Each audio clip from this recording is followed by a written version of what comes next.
Welcome to the Daily for Wednesday, June 12th with Simon Borg. I'm Jason Segini. And Simon, we have to start with a big game tonight. Columbus heading to San Jose on the West Coast for a game which could be decided apparently by the coin toss. Yeah, reports out of San Jose are that Saturday's game, last Saturday's loss by San Jose to Toronto at home, was influenced somewhat by the setting sun. And apparently this time of year when the sun sets, it really, if you're on the wrong side of the field, it's going to strike your eyes and it's going to make plays more difficult than they should be, which is what happened. San Jose went down a goal to Toronto, they lost the game. Same scenario sets itself up today. And apparently the game time is what it is, they say, because fans prefer it to be earlier. When competitive elements are at stake here, too bad. I don't care what the fans think. And by the way, the fans should want to win games. So at least for this period of the year, they should just move the games to 7:30. It's a no-brainer. Or they need to figure out how to have San Jose win the coin toss every time, because apparently that would guarantee it for them, right? Both these teams, Simon, coming off a loss, but having pretty good seasons, surprisingly for San Jose maybe. Chris Wondolowski, San Jose forward, also having a surprisingly good season with 5 goals so far. And we actually spoke with him via Skype about the game tonight. They have a great defense, and I definitely think anytime you start having to press for a game, it makes it that much more difficult. And so I believe that the first half is where it's going to be won or lost. And, we have to come out ready to fight at the very beginning, get our tackles in. But I think the back lines are where they have a very good back line.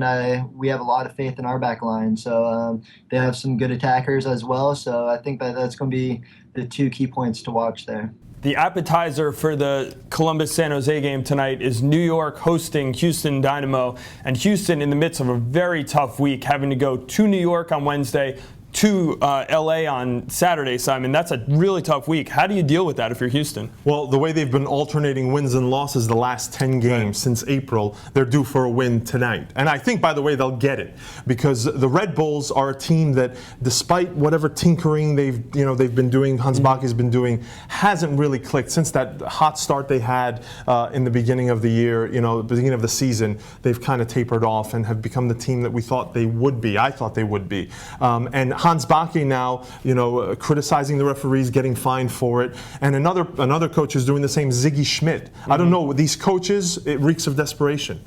They've tinkered all they could with the lineups, and it's just not working out. So then they point to the referees. Yeah, both those teams struggling. Obviously, they played each other. Seattle got a win, but other than that, neither team has really impressed us over the last few weeks. So it'd be interesting to see what comes out of it, if all the crying about the refs, inspires their team or really does something. But for me, New York, it's all about getting healthy. It's about getting their players back on the field. Lemperre came back last week. Right. They need to get these guys healthy and playing back together again. No, fair enough. And in Seattle's case, to me, it's out of character for Ziggy Schmidt, a class coach, rarely ever criticizes the referees. But Ziggy Schmidt, when your team can barely score over this last stretch of games, and you're moving Brad Evans to forward in recent matches, the referees are the last thing you want to start pointing at. Simon, the last game we have to talk about tonight is RSL traveling to DC United in US Open Cup play. The winner of this match gets into the tournament proper.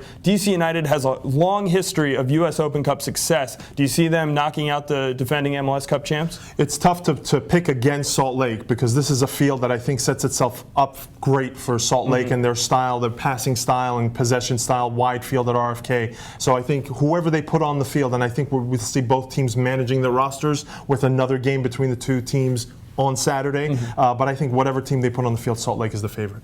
From U.S. Open Cup to the U.S. national team, reports out of South Africa are Carlos Bocanegra and Jay Demerit. Neither of them participated in full training yesterday. It's not what we want to hear coming out of national team camp. Right. And another World Cup defender, Fabio Cannavaro of Italy, has signed with a Middle Eastern club. So, thank goodness, in my opinion, he's not coming to MLS. I don't think these are the type of players, 37-year-old defenders are not the type of players that should be coming here. And another bit of news out of Italy camp, Giuseppe Rossi doesn't make the final roster. He could be watching the World Cup from New Jersey with us, Simon. That's all the time we have for The Daily today. Remember, you can email us at thedaily@mlssoccer.com. We'll be back tomorrow for more.